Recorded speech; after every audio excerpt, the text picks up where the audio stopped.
Tēnā koutou katoa. Welcome back, everybody. Again, our apologies for being a little bit late today. We've had some quite in-depth presentations. And now we are moving on to, it is Robert Adams, submitter number 431. Yes. Do you hear Mr. Adams? Yep, that's me. Please come up to the table. Okay. Welcome, sir. Please come up to the table. And Andrew Riddell with me as well. He's we have you as the next submitter, but if you want to present your case together, we'd be more than happy to allow that. So we'll follow on one. Okay, well then, yep, there's 3 seats here, so plenty of room.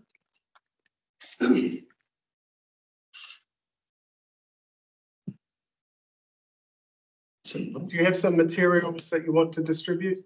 I've popped them on your desk. Oh, yes. That's from Andrew Riddell. Has everyone got a copy? Yes, I've got a down. Okay. Okay, Mr. Adams, we're in your hands. To my phone, sorry.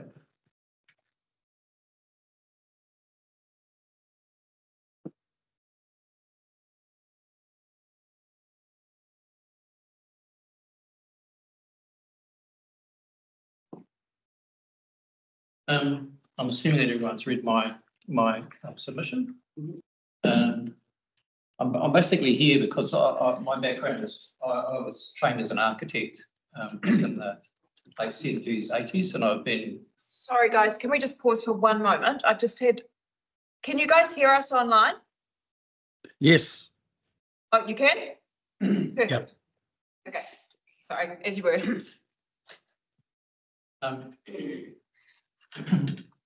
Starting again. I trained as an architect in the late 70s, 80s, and I've been working as an architect for my entire life. I'm 66 now, so I've seen a fair bit of the issues in relation to district plans and relating to working with clients to actually achieve their desires to build or develop and to alter. And I have to say that the process has become increasingly complex for the average person who's a customer of the council. And but besides that, I feel that I'm here for quite a few submissions, so you'll see me quite a few times through the whole process. But this submission is about urban design and what's happening with our towns and villages throughout the far north. And I'm not a planner. I've worked with planners, but I have to say that the process for protecting our townships and villages is lacking. I tried to make a submission while the plan was being developed, and there was no engagement from planners on my submission. I'm work loosely with a collective of architects, Kororaraka, and with planners such as Andrew Riddell, and we've feel concerned about the lack of attention to detail.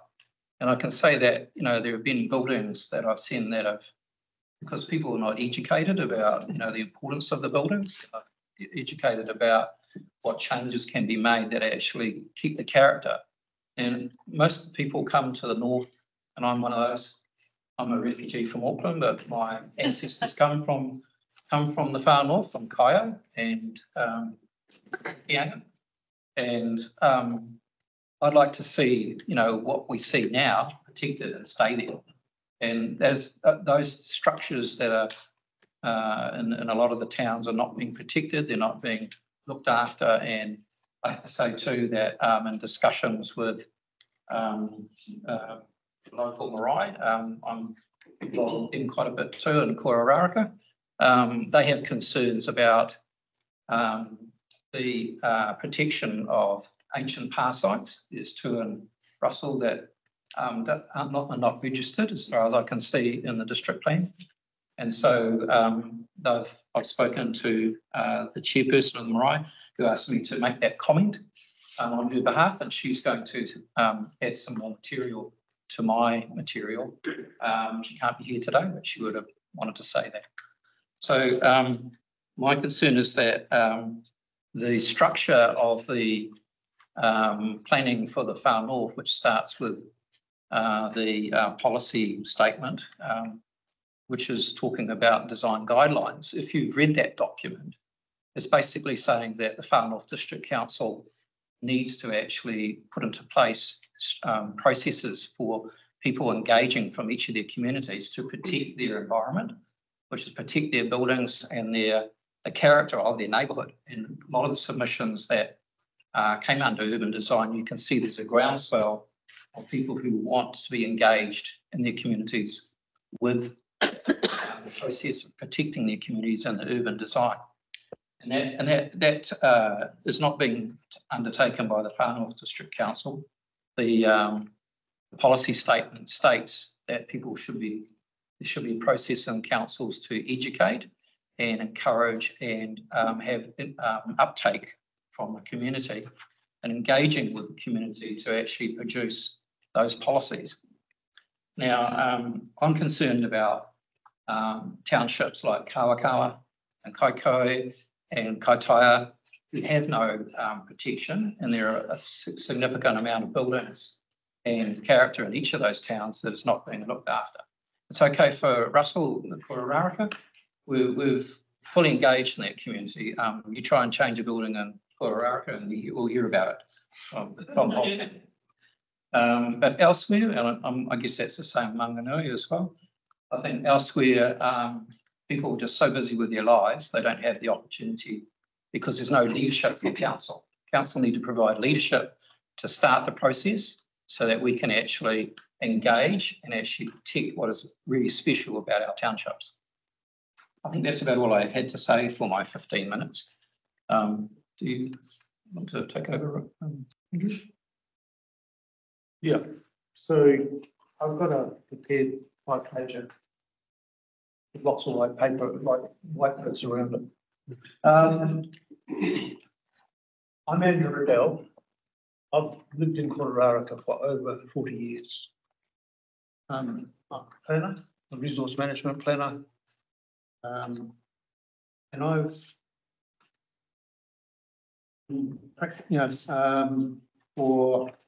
since 1993, I got my degree. But this is not evidence, this is just submissions. I'll be giving planning evidence a bit later when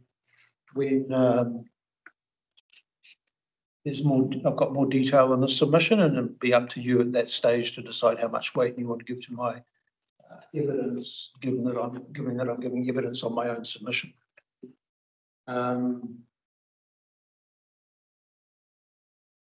I've been involved in district plans that apply to the far north since the late 1980s with the Bay of Islands, the second review of the Bay of Islands district scheme, and then been through the operative plan, which went through was notified and then withdrawn, reviewed and then re-notified and appeals.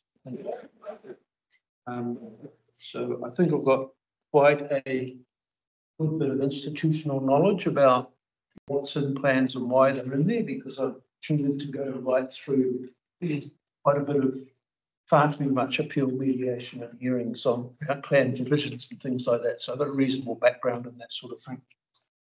I'm talking today about 4 submissions, 3 of which have been identified in the staff reports, and 1 of which I think should have been identified but was overlooked. So if I go to the first of the submissions that I talk about, it's just a minor one. It's in the reasons for my submission fairly early on, I point out the plan was released without a final proofreading draft. And one of the things that annoyed me enough to make me put in a submission was the way there were 3 spellings of Motorua, and there should only be 1. And the recommendation is that change is made, so I'm happy with that. The next one was about intrinsic and natural values, particularly where we're talking about providing for the needs of current and future generations. And I think we also need to recognise the importance of protecting intrinsic and natural values, which are also a matter of another matter which you have to have regard to. The submission I put in was a very broad one, saying every objective and policy that refers to this paragraph 9 here, refers to the protection for current or future generations should also include a reference to intrinsic and protecting intrinsic and natural values. The staff recommendation is basically, let's defer talking about that until we get to the biodiversity hearing. Coastal environment, natural character, Indigenous biodiversity. And I think that makes sense. It also underlines the interconnectedness within the proposed plan. To address this interconnectedness, I urge the hearing panel to not finalise the strategic objectives until we end the hearing of the submission on all the topics. It isn't clear from the staff report exactly what you have in mind. This has come up several times. I'll just jump in now. When we commenced the hearings yesterday, in my opening statement, I made it clear that we're going to be releasing one report at the end of the process. We're going to be doing, and I've loosely described it as interim deliberations, but it's not interim in the sense of it like a resource consent decision. But we're going to be doing interim deliberations at the end of each topic, making notes in general directions. And then obviously as we go through the district plan, we're probably going to have to revisit what we've probably looked at beforehand. And then if we're making changes, perhaps at rural and zoning level, it may have to filter right back up to strategic direction. But we have made the call early on that we're going to be releasing one recommendation report. But we're not going to be considering just then, we're going to be considering everything as we go through. So I hope that does help clarify that matter. Yeah.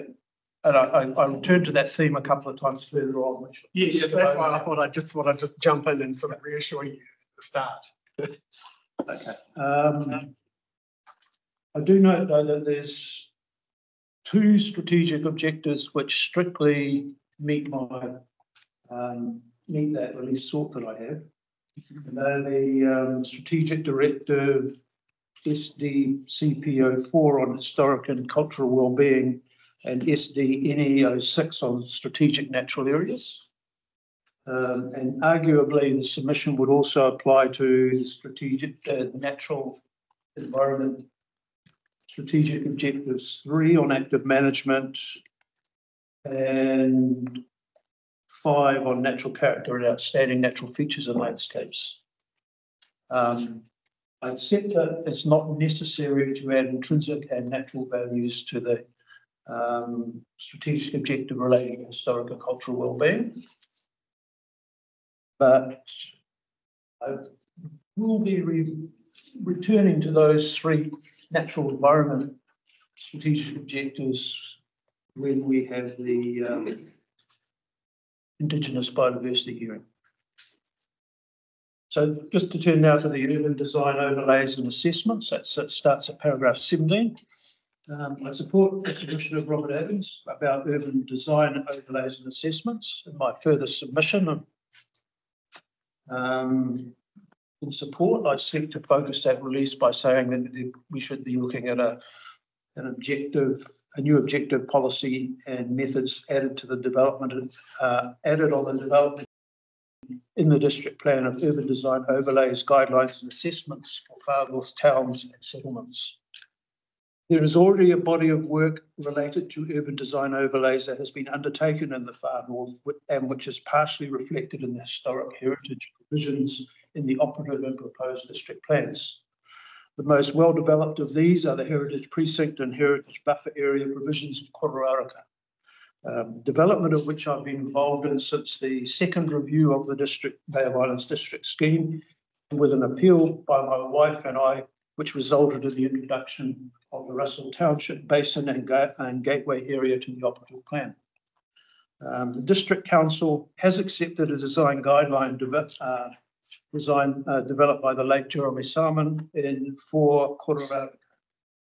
Design guidelines have also been commonly required as part of the approval of management plan subdivisions, especially for large rural coastal subdivisions. And I noticed that there's a number of those bodies, corporate, I suppose you call all those large coastal subdivisions in the Bay of Islands at least, are submitters on a whole lot of stuff. So you'll be hearing, no doubt about it, some of their design guideline stuff from them as well. Overall, it's fair to say that the assessment work has started, but more needs to be done. That is consistent with the requirement in the Northern Regional Policy Statement for plans relating to urban design. Regional Policy Statement Method 5151C states, regional and district councils shall give effect to policy 511B when changing, varying or replacing regional or district plans. So that's the instruction from the regional council.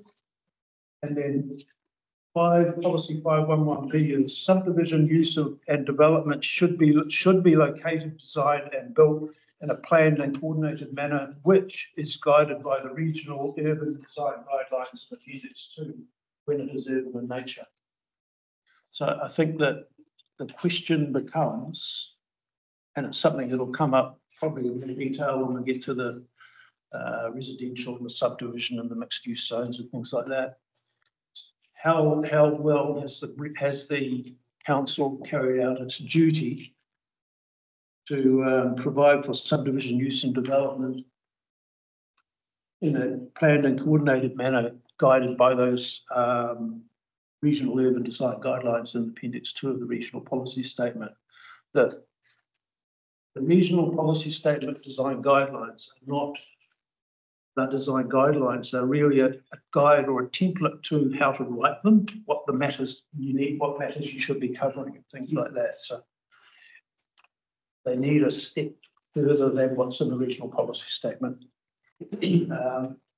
I strongly disagree with the recommendation of Ms. Worcester that the primary submission be rejected. This is a matter I think that the primary submission should be kept live through the rest of the hearing, because it is a fundamental matter of giving effect to the Regional Policy Statement here. This is a matter which should be considered further in the hearings of historic heritage and the hearings for the general rural residential, rural life. Then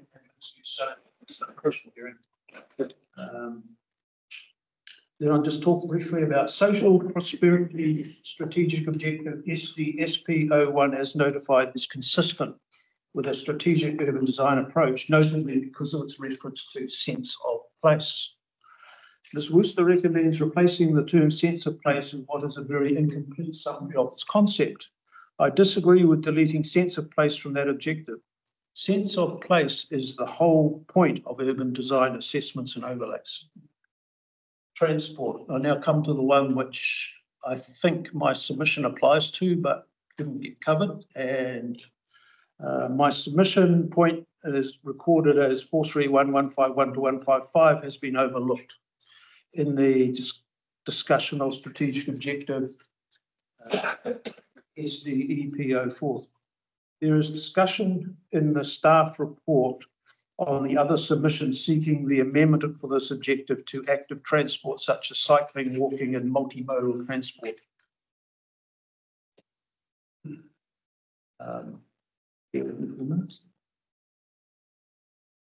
Yeah. Paragraph 6 actually expands on what I was seeking in that one. Just for a bit of context, I better just jump up here for a minute. My submission, my relief sought is the revision of all objectives, policies and rules and standards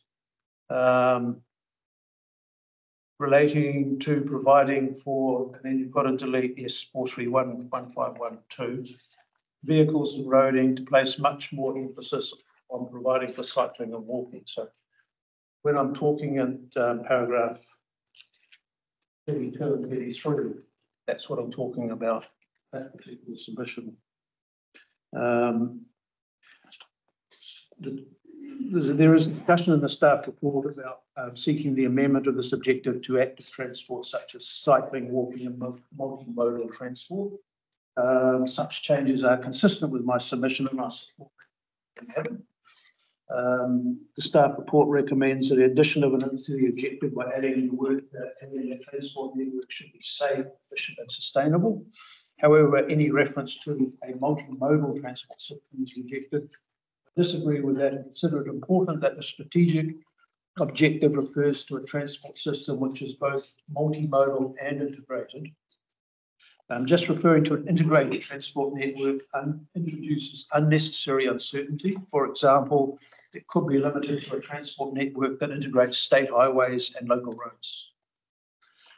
Including an explicit reference to multimodal provides certainty as to the scope of the integrated transport network. And this is another one that should be reviewed at the time of the hearing of the transport chapter. And there's a line that says I've finished. Thank you.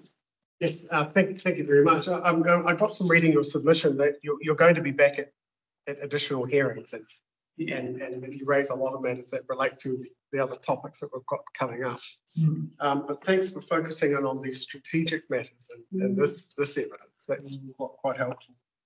We have actually, with regards to the whole multimodal matter, we've had several submissions on that earlier today from the Carbon Neutral Trust and the Vision Kiri were both. Yeah.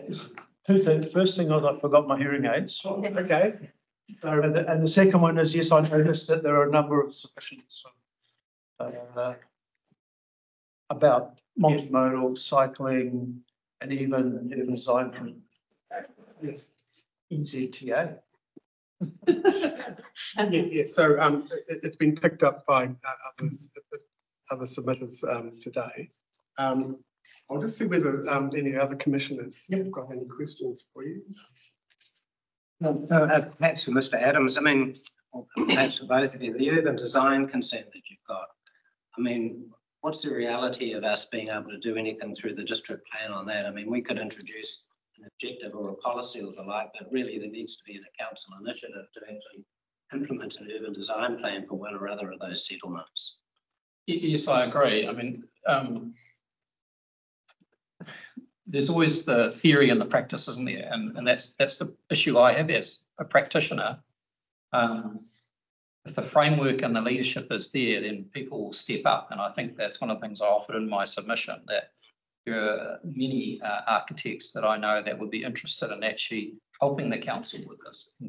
And I was once when I approached planners about doing something to protect Long Beach, he suggested we don't have the resources for that, but you could apply for a special zone. And the problem is that this is the dilemma with, you know, a council structure and the general public is that there's very little interface. And the community is willing to protect their neighbourhoods and willing to get involved in their townships. But they need a structure that allows that and actually encourages that. So I can't give you the answers from a planning perspective, but I can say that, you know, the policy statement was a step in the right direction because it actually encouraged the council to go down that process. And I think that's I understand. I know the planning staff are under a lot of pressure. You know, there are many of us that would love to help. I mean, I spent this morning walking around Kororaraka taking lots of photos of what's good and bad, and also basically what happens with the Schedule 5 for the unitary plan. They identified all the townships, historical townships in Auckland, and basically did a report on each one. And it doesn't take, it's a 5-page exercise I have here, which I'm going to send to you, the one for Richmond Road. And it's 5 pages, but basically it's an education and it's also some guidance in itself. And it doesn't set the guidelines, which is the next step, but at least it's a start to identify what we're in danger of losing. And it's going to happen very rapidly as the north starts to develop. those things will be gone before we know it. And it's important that we have that structure in place from the start, so that we can do something about it. I can then engage with other architects and urban designers that I know and say, let's do something. Because if we don't, it's going to disappear. We want to make sure you don't just restrict that to the architects, that you involve the planners as well. Yeah. Seeing you think so highly of planners. I think the other thing is that there already is an element of urban design assessments and guidelines in the district plan, particularly some of the heritage precincts actually in the operative plan have quite a lot of detail, which seem to have unfortunately fallen off on the way through in the proposed plan. But when my submission's here, we'll talk about that. And also there's certainly an existing guideline for Russell, which is fairly general, but it's a starting point. And I think the other important thing is that unless you do have the objective policy framework within the plan, it's very easy for these things to just drop off the agenda. Well, maybe the council could just have a policy in the district plan of being supportive of any urban design initiatives or preparation of such documents, but unlikely to commit resources to it. And it may be a function of some of the community groups that we're hearing that that's something that they get involved with as such. But I think we could swing the whole argument back on you folk and say, well, look, without people coming forward with some initiatives in terms of how those plans should be done or where they should be done, the councils that are lost to know exactly what the community wants. So it's a two-way street. I'm going to be a bit controversial here, but I mean, the whole point of the district plan was to consult with the community, and I heard many times planners saying that we've consulted with the community, and in reality, when it came down to it, when you actually talk to the community, they hadn't been consulted and they hadn't actually been involved in a process. And so, I'm saying that we have to fix a system, and this is maybe not the place for it, but it's a good start, is to work with the proposed district plan to put in what our priorities are. And if our priorities are not there in the strategic objectives and things, then no one's going to be working on it. And so when it says that we don't need design guidelines and we don't need any design assessments, well, you can't start without that. You can't, someone has to do it. And I'm willing to do it, but it's not necessary to do it in Kororaraka, but I'm not part of the community in Kawakawa or Kaikohe. So it's important that we empower those communities to actually start that process, because what's important to them will be lost. I don't think that's so controversial as a comment. I don't think that's so controversial as a comment as you opened it. I think there's some sense in what you're saying. Thank you. Thank you. I just have a question, I guess, potentially for both yourself and Mr. Riddell. Both Kirikiri and Russell are very affluent areas of our district. They've got people with lots of expertise and background that those areas are very fortunate that you volunteer your time. Kaikohe and Kaitohe, I haven't seen any submissions of this nature relating to those towns and experts in certain fields from those backgrounds. In fact, we've heard that a lot of people in economic hardship, that rates are too high, that town centres are dying because people are moving online to have online shopping.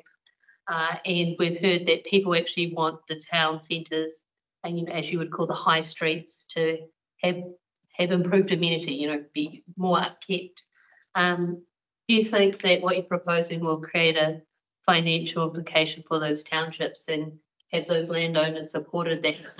How would they pay for those extra designs or extra guidelines to be done when you're just trying to survive and have their business stay open? I guess that's another point that we've heard from a few people in our community.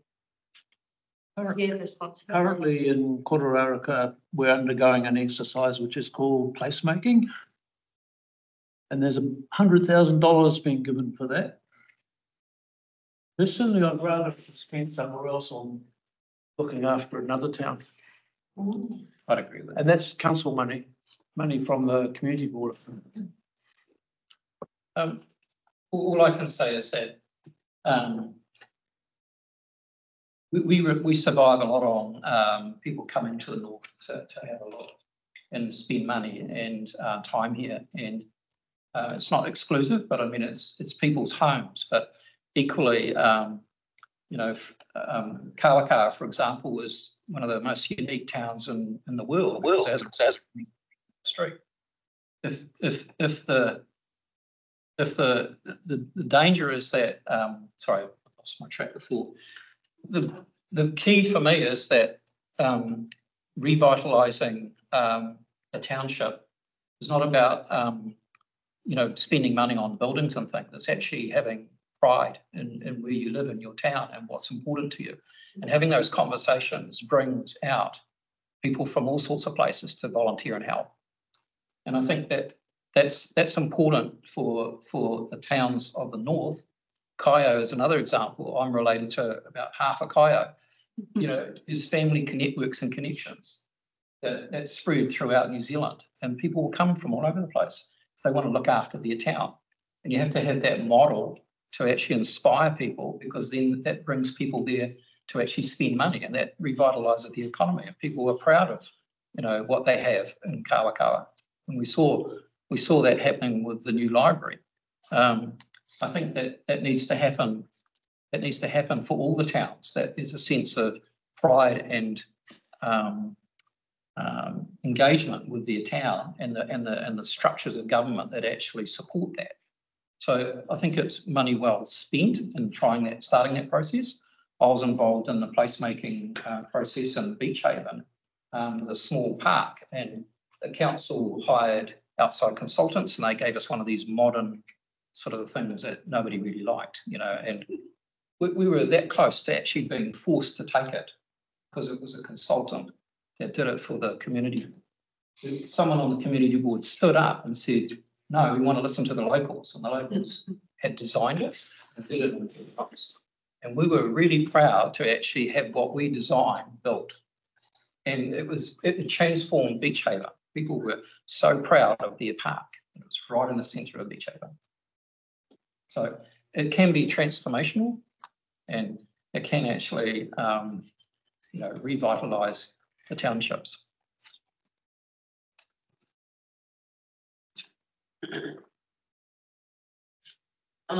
Just kia ora korua. Just interested in your comment about Kaikohe, Kaikohe and Kaitaia. What are you suggesting? Saving some of those buildings, or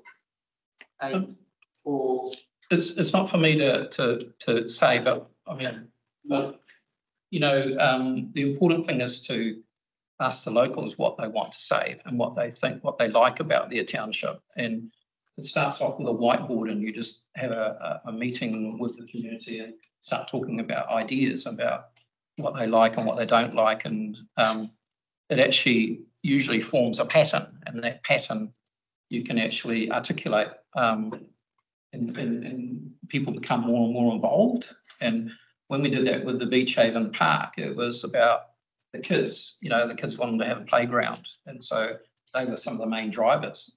The children were driving it, not the adults. And so we've got nowhere to play, and we've got nowhere to have a community garden. And so it sort of started that way. So it doesn't have to be big, but it's just this, you know, in New York, they did similar things. You know, there were neighbourhoods that were, you know, falling apart. They basically built a park in the middle of a lot that was, you know, rubble. They spent, the whole community got in there, removed all the rubble and built a park. And it just changed the whole neighbourhood. They started putting in flower boxes on their windows and tidying up the street. And, you know, they were telling their kids not to get into trouble and stuff like that. It just sort of started like that. So it can actually be just a small spark that starts off a change. Okay, well, thank you very much for your submission and your evidence and your answers to our questions today. Mr. Riddell, are you going to be sending a electronic copy of this to I can Hearing email Mr. it through. Yes, if you could send that through by email, we'd like to have that on the record. Now, I assume we're going to be seeing either or both of you again later on in the process, another topic. So thank you very much again, and we look forward to seeing you later on in the process. Thank you very much.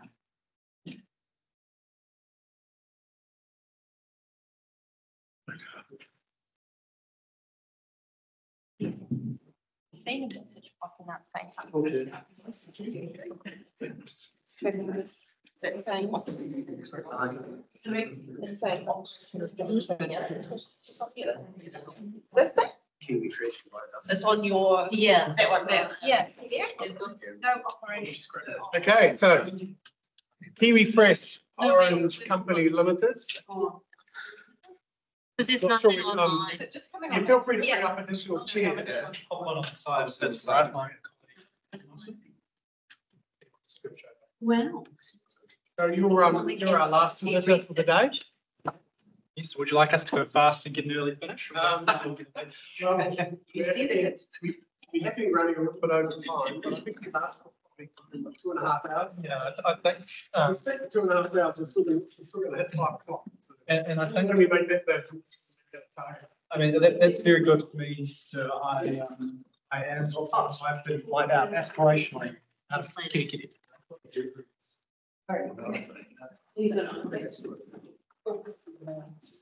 That's what you've already sent me in the online, right? Copies of that, it's in 10 copies. We've got some maps to distribute. Okay, so you've got some, we've got some evidence pre-circulated, and you've got other matters Done already. to distribute to us. Just those, yeah. We needed 10 copies as well. Yes, that's, Is it two? Are we supposed to do two? there's a series, there's a few maps there, a series of maps that, they stapled, it should just be one act. Yes, I have no idea what that message is and. Planning and economic evidence, 2 experts. Is Mr. Minutes? Yeah. And we filed legal submissions yesterday. Oh, okay, look, I haven't. We have hard copies here to distribute. You're going to be through it. Well, as we do, if we read the expert evidence, we'll then that's for legal submissions. You can read them if you wish, or you can summarize them. I'm quite happy to be in your hands in that regard. Firstly, tēnā koutou katoa. My name's Mike Ginsberg. I'm legal counsel. Orange Company Limited, the submitter. Just to introduce the team, firstly, and possibly deservingly so, the large image behind me is Mr. Steve Brown, representative. He filed a principal evidence, which you yes. And to my left is Mr. Elliot Musson. He's a colleague of mine who will be assisting with a part of the legal submissions. To my right is Ms. Burnett O'Connor, Kiwi Fresh's planning expert, and to her right, Mr. Adam Thompson, economic witness. What I propose that we do is work through the legal submissions. I won't read every word to you. I'll probably skip through the key concepts and make the key points. I think in the interest of time, that's probably better and a bit more interesting, but you'll have the written version and be able to. Those are your legal submissions. And they're coming to you right now. We just wait for our hearing administrator to trying to log and Sorry. you know, hearing administrators are IT specialists. Yeah. Yeah, so that's the hardest job. I think. So this is the- Oh, cool. And so, yes, so. Sorry, different to what I've already handed out. So, just to confuse everyone, the IT is not hard enough. We're going to give you a lot of paper to make it work. So a copy of legal submissions come in as well as the maps that were attached to Mr. Brownlee's evidence. I might just use to orient you to the site if it's helpful, but not new plans that already are. So what I'll do is take you through the submissions, and then Mr. Brownlee doesn't have a summary to present, but he's here to answer any questions you might have about Kiwi Fresh or about the site or about him and his business. And then expert witnesses, I'll have Mr. Thompson go first, then plan and sweep at the end, as is common. But I think both will just give you a brief summary. Yeah.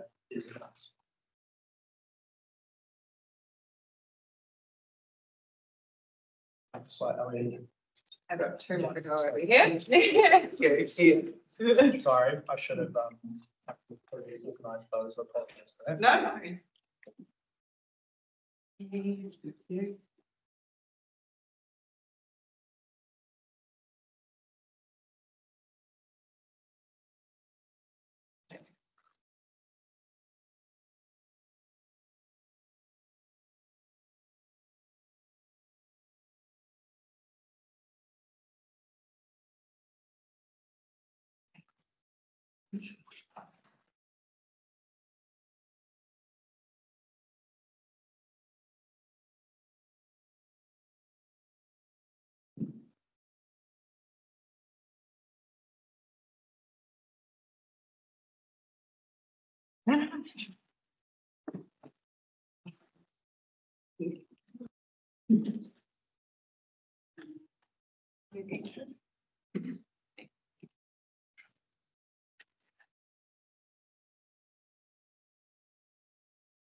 Okay, Mr. Duisberg, I think we're ready for you to proceed.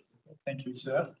As I said, we're here for Kiwi Orange Company. The Kiwi Fresh Orange Company is a submitter. It owns 197 hectares of land in Kirikiri Waipapa, which orient its land west of the Kirikiri Golf Club.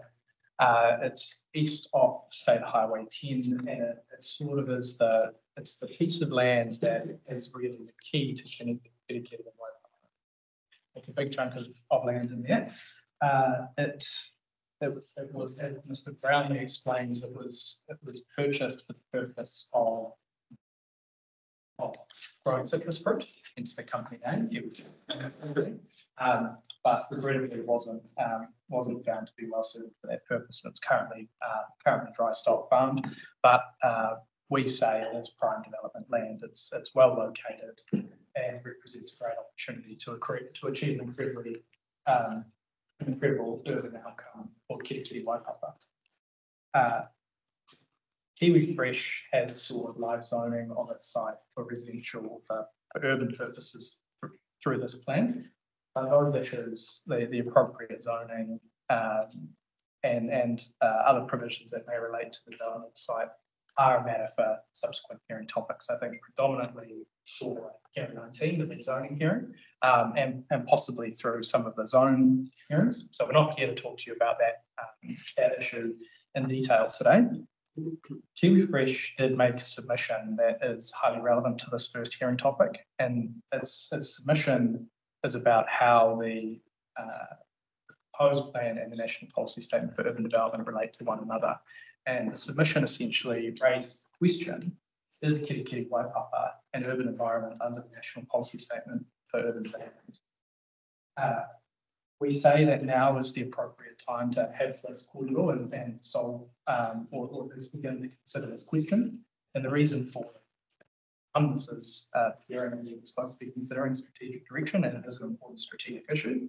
But the decision, the factual decision of whether or not Kirikiri Waipapa is an urban environment has consequences for the panel's obligations to give effect to the policy statement for urban development. And we say that obligation will have consequences and will echo throughout the plan, from the strategic direction right down through to the rezoning. Topics.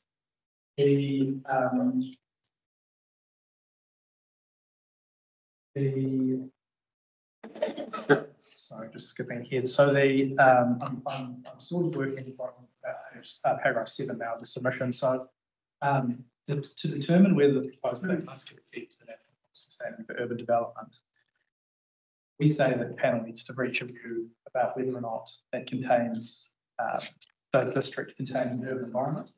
The answer may be yes or no, but an answer needs to be found, and that is this panel's job. KFO, Kiwi Fresh, submits that Kirikiri Waipapa is an urban environment, and consequently that national policy statement applies. Now, in terms of relief that's been sought by Kiwi Fresh for this hearing, the first is, and recognising the point you made earlier, Mr. Chair, and was well made in minute one, we recognise that the panel isn't going to issue a series of interim decisions and then try to bring them all together in our decision at the very end. But we did recognise the concept that was set out that you might issue interim guidance to inform subsequent hearing topics and subsequent issues. This seems to be the type of question that's well suited to interim guidance, not an interim decision, not a hard finding, but guidance as to where the panel's thinking is heading to help inform submitters, the council and others for future hearing topics as we work our way through this plan. The other relief that's expressed in this evidence is amendments to one of the objectives for urban growth, and I'll have her speak to you about that. I won't try and delve into planning.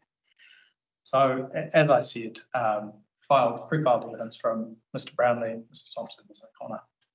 I won't labour through that any further. To just work through the background to how we got here, the council, as it was required to do in preparing its plan, undertook an analysis and section 32 analysis, and it concluded that based on work that had been done by Infometrics, the council didn't consider that the Far North District contained an urban environment, and that the plan enabled residential development within the general residential zone was sufficient to meet the growth for the short, medium and long term for the district. And as a consequence, no further land was zoned for residential development in Kirikiri Waipapa. Instead, the plan consolidates several other residential zones into the general residential zone, and I think it also enables some residential development for the mixed use zone. But that was the solution to dealing with residential growth in Kirikiri Waipapa. Kiwi Fresh, in its work to assess the plan and look at its opportunity to seek rezoning, did look very closely at this and identified that there was a question to be asked here about whether the plan should be given effect to the national policy statement. We've, of course, since had the council's section 42A report, and that report notes that work is currently underway by the council. It's doing a housing business assessment, and it's also doing a spatial plan for Kirikiri Waipapa area. It notes that those work streams identify that Kirikiri Waipapa is housing and labour market of 10,000 people, i.e. an urban environment. That could be addressed later in the plan, and that might result in rezoning. However, the recommendation from the reporting officer at this time is to reject Kiwi Fresh decision, submission, sorry, to reject the submission, seeking that this issue be determined. With respect, we say that's not a principled way to engage with the submission. It needs to be engaged with on its merits. And we also develop this with the expert evidence called by that it's at odds with the information, certainly that's presented in our evidence, but it's also at odds with some information that we know the council holds in terms of population, residential population and employment in the Kirikiri Waipapa area. Turning just to timing, and I don't think I need to labour this section, but this is just to emphasise that the obligation to give effect to national policy statements in higher order RMA direction is something that we've been hearing a lot about and talking about a lot over the last 10 years following New Zealand's King Salmon. The obligation on plans is to give effect to national policy direction, and that's a strong obligation. Those directions need to be implemented. There have been some cases on the national policy statement for urban development in particular, and whether when councils need to engage with and give effect to those documents. The obligation in the national policy statement is as soon as practicable. And in a case in Auckland called Eden Epsom, the High Court said, look, there's no magic to it. It's just, it means what it says. You need to do it as soon as you practically can. So as soon as you sort of reasonably can, not at all costs, but when you can. And our submission to you is that in the context of a whole plan review, the entire plan can be considered from a strategic top-down approach. And when there are submissions before you squarely raise the issue, as this one is, it's entirely practical for the council to get the national policy statement now. And as I said earlier, in terms of the timing of the hearing process, hearing one, it includes strategic direction and it expressly includes national policy direction. This is the hearing where it needs to be considered. There are obviously good planning reasons for that, for being able to cascade any findings you make through the rest of the plan as you consider other submissions. Eventually we have plans that start with cohesive strategic directions that are then implemented in a consistent way as the rest of the plan unfolds. So it makes a lot of sense. What we essentially say is that while it is appreciated that the council is doing further work in terms of its HPA and its structure plan, and we're encouraged by that, and we think that's great, those work streams are underway. We don't see that as a reason to reject this submission, and we think that there's cogent evidence before you from us and from some council sources that Kirikiri Waipapa is an urban environment now, and if it's not an urban environment now, very, very soon will be, and even on the most pessimistic outlook, it will be within the planning horizon that we need to work to, which is 30 years. And yeah, I suppose that's why we get it. I will now let my Mr. Marson take you through the tests in the NPSUD, and particularly the test on what is an urban environment, and then I'll pick up by very briefly summarising what the evidence says. Thank you, Mr. Duisberg, and thank you for indulging in legal submissions of potato. I am doing a section under the heading of the meaning of urban environments, having paragraph to the end. And the purpose of this section really is just to tease out some of the crucial parts of that definition relevant to Can's application. So the full definition is set out at paragraph 29. And the first point that I want to talk about is size and boundaries. So the definition goes in brackets, states regardless of size and irrespective of local authority or statistical boundaries. And in our submission, this means that the panel doesn't need to really consider specifically what the zone says or what statistical boundaries are saying the urban area is. It's not defined by those characteristics, rather it's whether it's intended to be predominantly urban and whether it's part of a housing and leisure market of at least 10,000 people. The second point is that future urban environments are captured. So both the tests in A and B say now or in the future. So is, sorry, or is intended to be, which in our submission means that an urban area or an urban environment can be one that is now or something in the future. The definition doesn't explain what is intended to be or what the timescale for that is.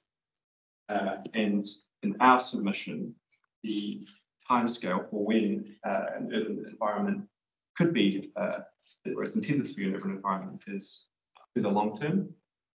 And this is based on the NPSUD's focus on meeting expected demand for development capacity over the short, medium, and long term. And you'll see that those phrases used throughout the NPS: short, medium, long term.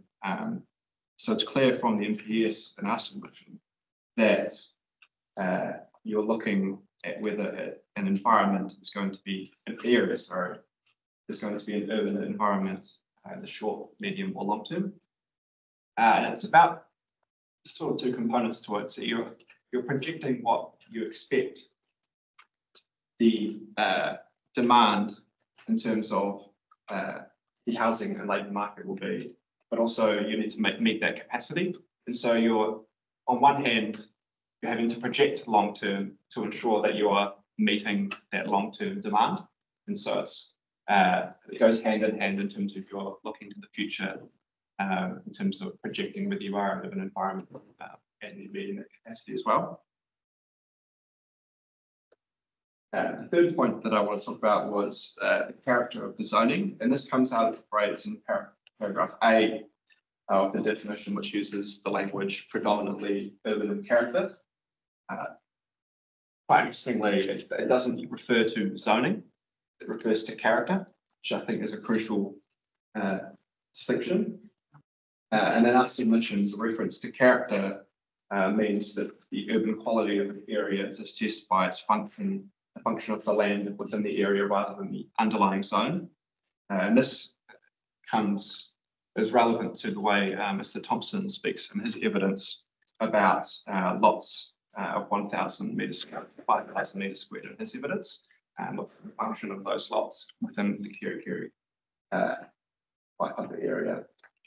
I think that is also relevant to the definition of, the size and boundaries points. Again, we're looking at the area regardless of size and irrespective of local authority or statistical boundaries. So again, it's not the zoning, it's the character. The second point is the use of just the term predominantly, which could be contrasted with the language entirely or completely, meaning that the area doesn't need to be exclusively urban in character. Again, the focus is on the character rather than the zoning. And the last point is that both housing and labour markets are counted.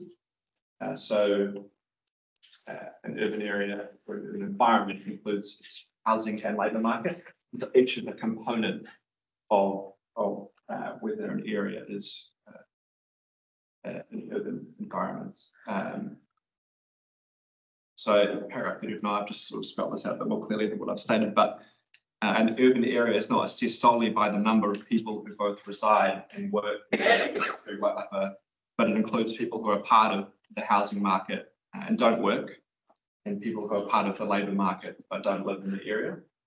And there are strong policy reasons for interpreting housing and labour market in this way, and as I said, paragraph 41, sorry. But those are basically that in terms of housing, there will be people who reside in an area but don't necessarily work, and they're counted towards people who want to live in that area, and obviously you'll need to meet their needs in terms of housing. Another point is that the NPS is not exclusively about housing; it refers to business land as well, and so you need to include the commuting labour population in terms of assessing whether you're meeting the demand for the business land component. Okay, that's my section of the submissions. Just, I guess, to wrap it up, I won't read you through paragraphs 43 to the end, really, because what they capture is an application of the evidence to how we say the law should apply. And in essence, based on the analysis of Mr. Thompson and Ms. O'Connor, we say that particularly if you accept Mr. Thompson's kind of careful analysis of the unique way that Kaikohe and Waipapa has developed with large rural residential dwellings, significantly more and in a particular character in a way that's not really seen in other cities and in other towns, which appears to be a function of effectively an inability to service more intensive development of infrastructure. When you look at that unique element and you count the people in those properties, we hit the 10,000 threshold already. We're already over today. So it is an urban environment, not intended to be. But even if you leave that approach to one side, and you look to the medium term, and take a more conservative approach, based on Mr. Thompson's work, as well as, well, yeah, based on Mr. Thompson's work and using even just a medium growth scenario, his opinion, and he can talk about it much more eloquently than I can, is that a population of 11,500 would be achieved by 2028. So not far away, and certainly within that medium term 3-year plan horizon. And then if you take an even more conservative approach and just focus on some parts of the area that we say is Kirikiri Waipapa, and you exclude others, that threshold is still achieved well within the time frame. And so we say essentially that Kirikiri Waipapa certainly meets the test. But it is now, if you agree with everything Mr. Thompson says, it is now an urban environment. If it's not, it is clearly intended to be. I don't think anyone really is saying, no, we would like Kirikiri Waipapa to stop growing, we'd like to stop providing more housing and business land in that area. It's clearly growing and it's intended to grow, and it's going to hit the threshold that the NPSUD demands. Now, one last point I want to make, and I haven't put this in the written submissions. The consequence of being an urban environment means that Far North District Council is treated as being a Tier 3 local authority under the National Policy Statement for Urban Development, and that does come with some obligations.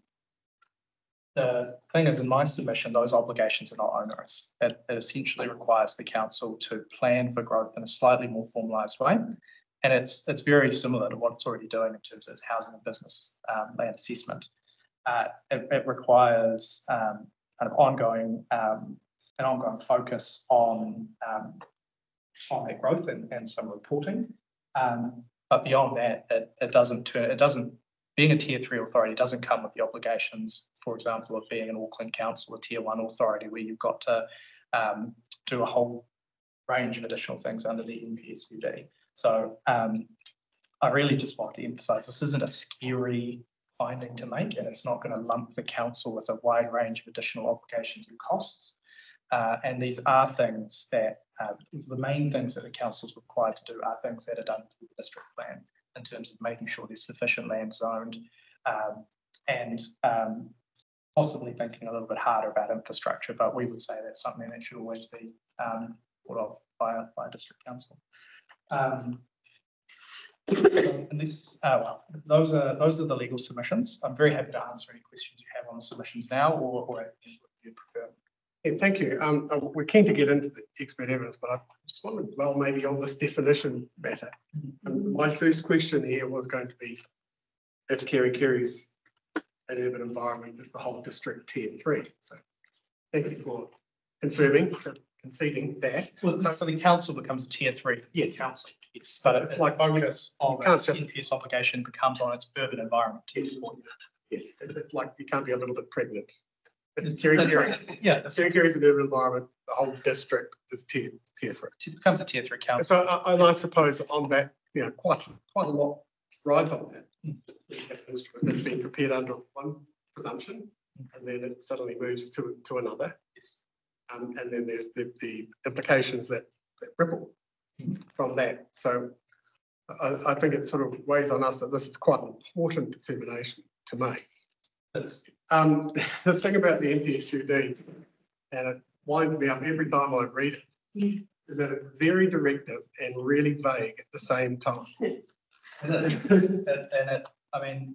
it's given this definition.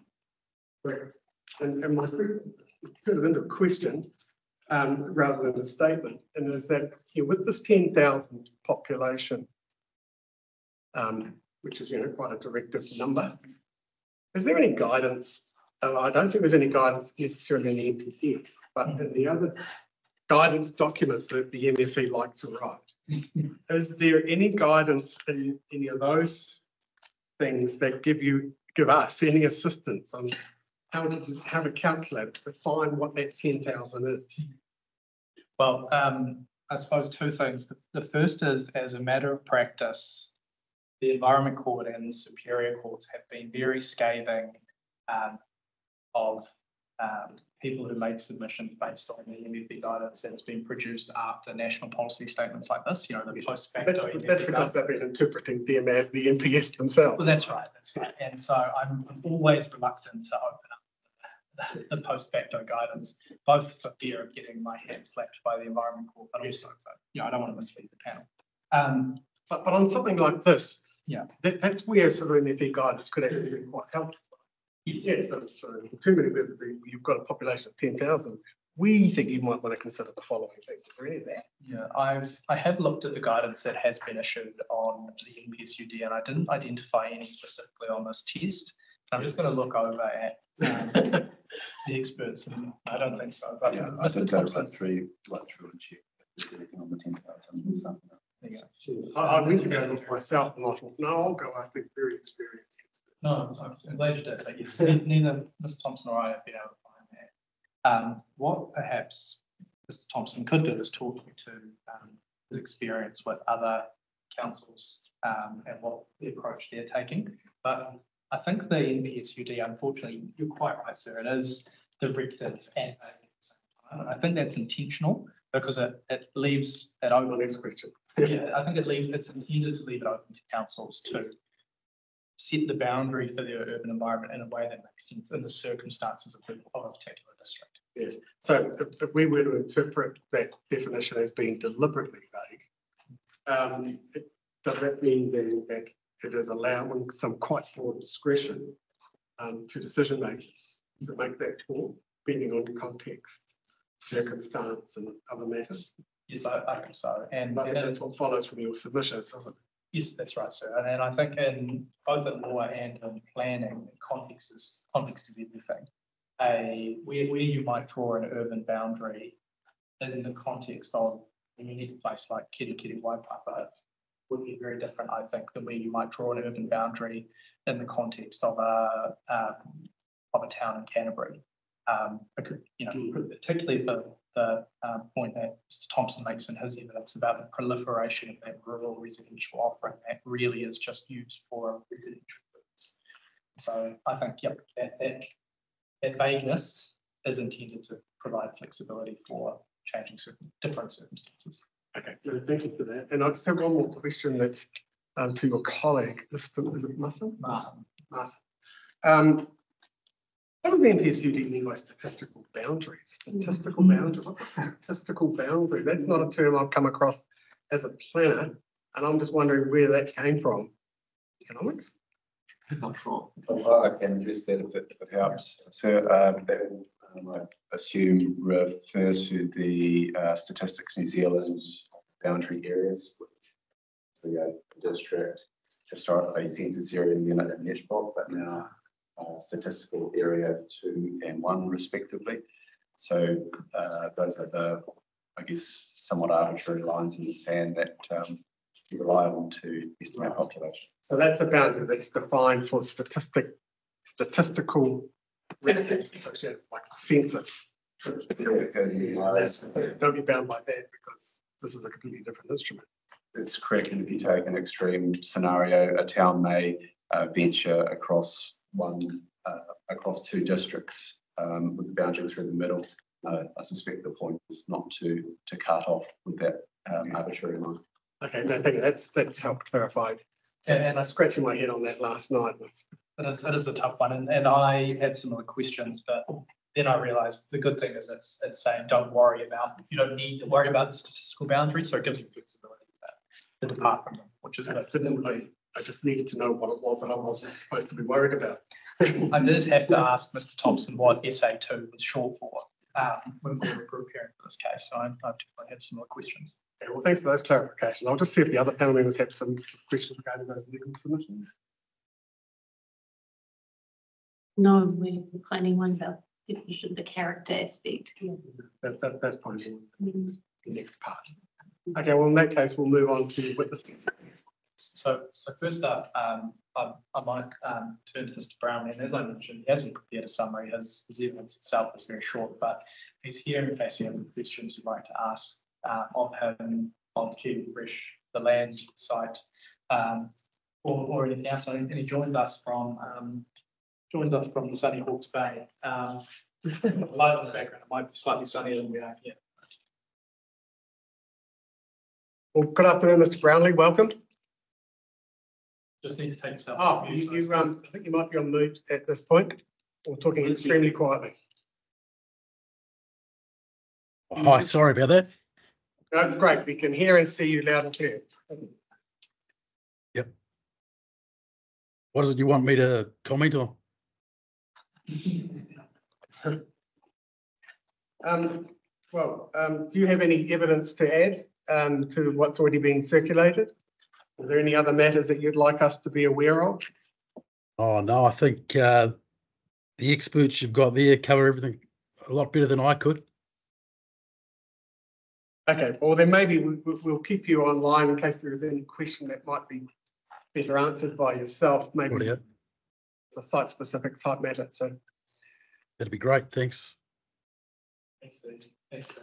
We'll go to Mr. Thompson first. He's got a short summary, which we haven't all written. I actually don't have copies of my summary notes, so I have one page of summary notes, which if that's okay. Yeah, that's fine. Would you ever provide us a copy in due course? Absolutely. Thank you. Sorry, prepared early this morning, so I don't have copies.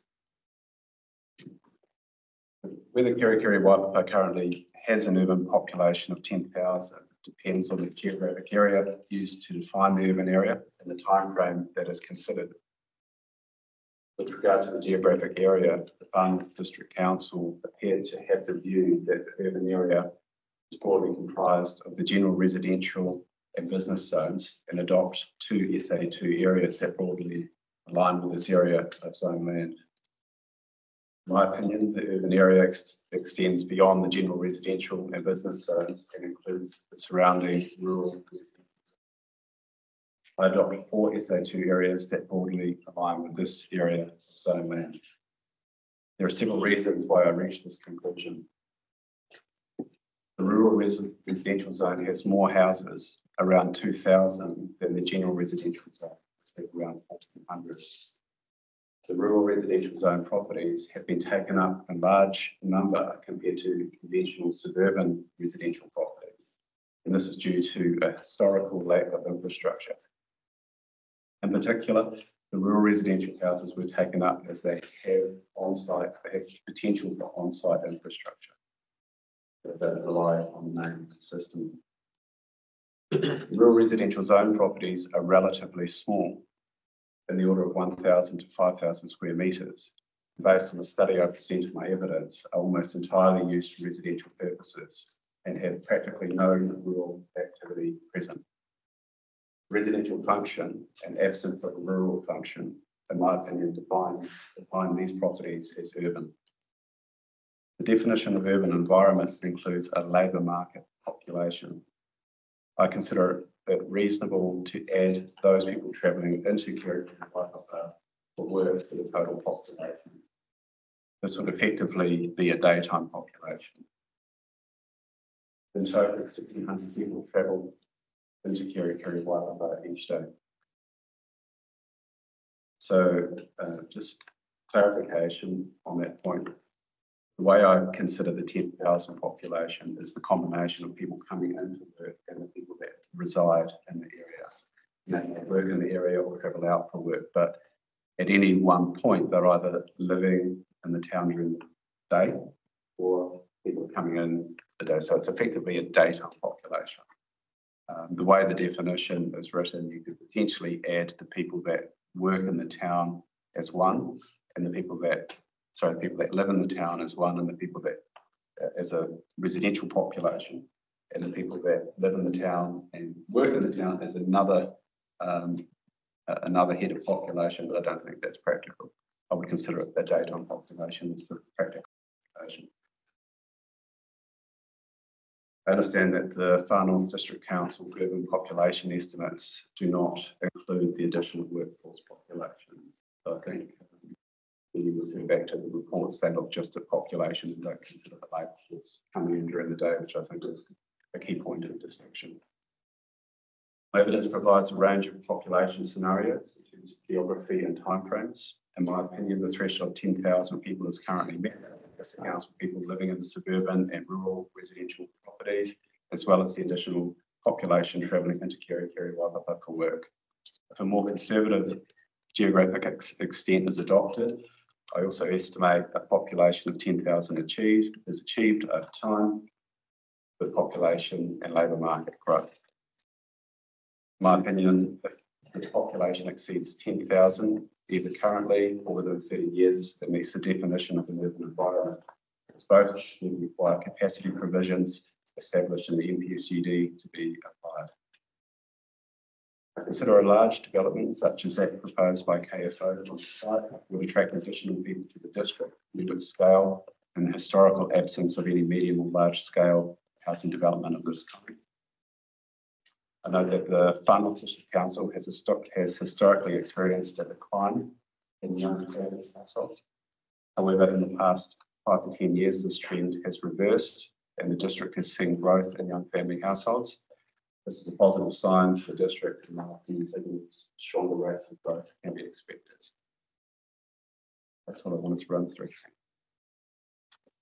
Thank you. I just have just one question, and that's regarding labour market population. How do you go about calculating who comes into town for work and who does it? There is a data set in the Statistics New Zealand website. It's actually presented into map graphics and tables that show where people live and work. And that's derived from the census, which asks people where they work and where they live. So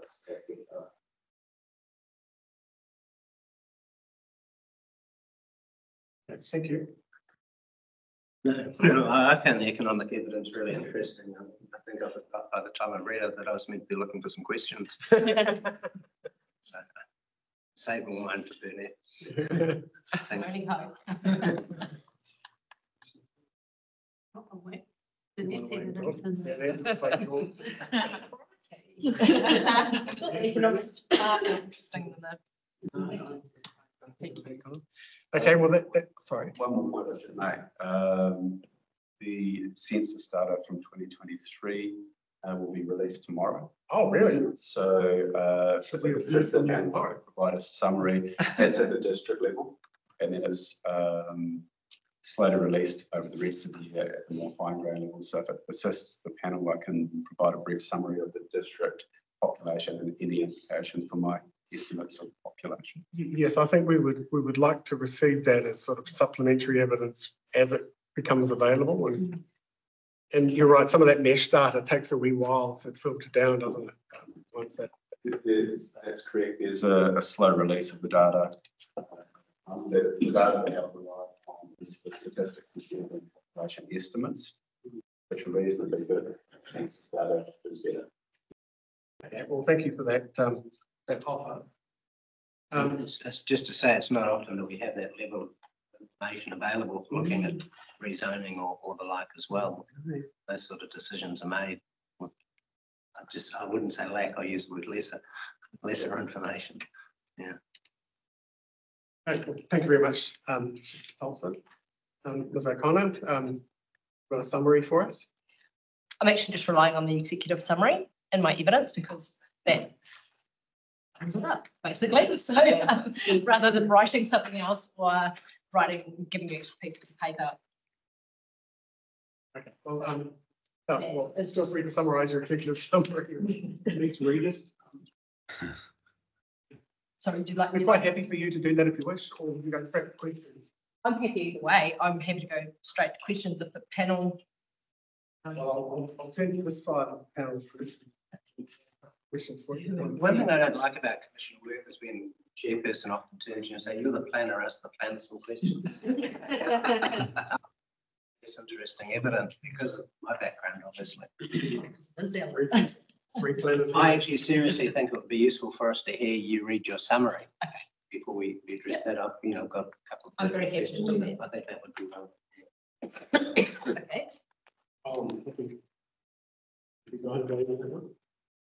I'll just Get on with it. Yeah. Get on with that then, right? Yes. Kiwi Fresh Orange Company submitted on the proposed plan seeking that it recognises that Kirikiri Waipapa area is an urban environment under the National Policy Statement for Urban Development. This is an important strategic issue for the proposed plan. In fact, I should have probably written the word foundational. If the Kirikiri Waipapa area is an urban environment, the NPSUD must be given effect to, including in terms of planning for a well-functioning urban environment and ensuring there is sufficient development capacity in the short, medium and long term. Whether an area is an urban environment boils down to whether it is or it's intended to be predominantly urban in character and part of a housing and labour market of at least 10,000 people. KFO engaged Mr. Thompson from Urban Economics to provide an economic assessment and property analysis.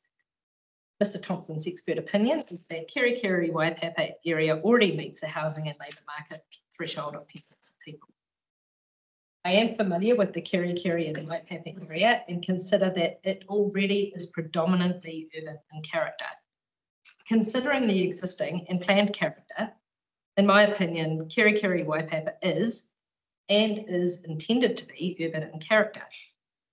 Both the operative district plan and proposed plan provide for land in the Kirikiri Waipapa area to be developed for general residential and large lot uses. In my opinion, both tests met, and therefore Kirikiri Waipapa area is an urban environment, and the council and the proposed plan should respond. The Section 42A report recommends that KFO's submission is rejected. However, that is not on the basis of analysis that the Kirikiri Waipapa area is not an urban environment. That recommendation is based on the fact that the council is doing further work. While I support the council completing a housing business assessment and a spatial plan for the Kirikiri area, that does not justify rejecting KFO's submission, particularly in the face of Mr. Thompson's expert evidence that supports KFO's submission and the zones utilised in the operative and proposed plan, including the council's own population figures. And I should just summarise here explicitly, it's the latest document on the Waipapa spatial plan that says the population is 17,000 and something rather. And I guess on that point, there is a paragraph in my evidence where I also took an excerpt from the operative district plan that said way back in 2009, when the current operative plan was prepared, and that was based on population statistics from 2001 to 2006. That said there was a population on Kirikiri then of 5,900 and something. I haven't got the figures exactly. And so there is a paragraph in my evidence where I said I'm struggling to understand if the population was 5,900 and something in 2006. And I know that there's been quite a lot of growth because I'm quite familiar with this area that we somehow still haven't got to 10,000.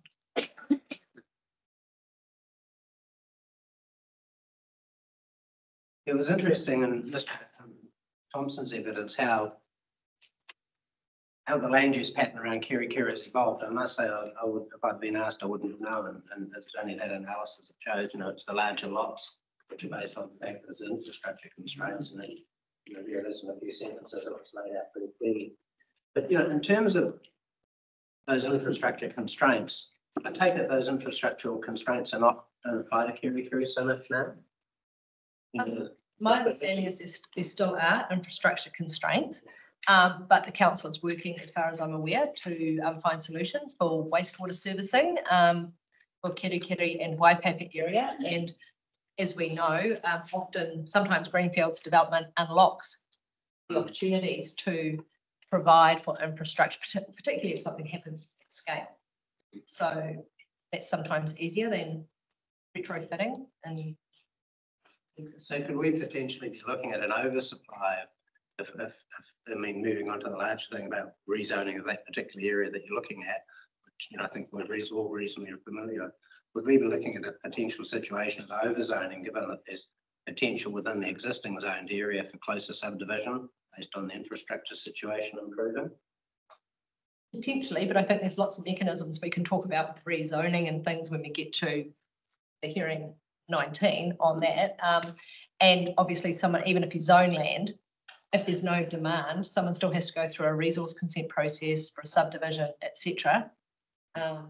So just because there's a zoning there, I don't think a developer, not in my experience anyway, I don't think a developer's just going to go and build a whole lot of roads and work with council to fund and connect infrastructure if they don't know there's a demand for their product on the market. That study, the housing study so-called that the council's having a look at now, we understand the results and they might be fairly close at hand. How does that accord with what you're looking at the present time? I mean, the officer's report tells us the recommendation is to reject the submission on the basis that the council's waiting for that to come out. I mean, there's a whole series of permutations that they could follow from there about rejected on the basis that we haven't considered the detail, rejected on the basis that we're not going to accept it all, we may accept most of it and not otherwise. How do you get on in planning terms with that sort of recommendation, and you're faced with that sort of recommendation?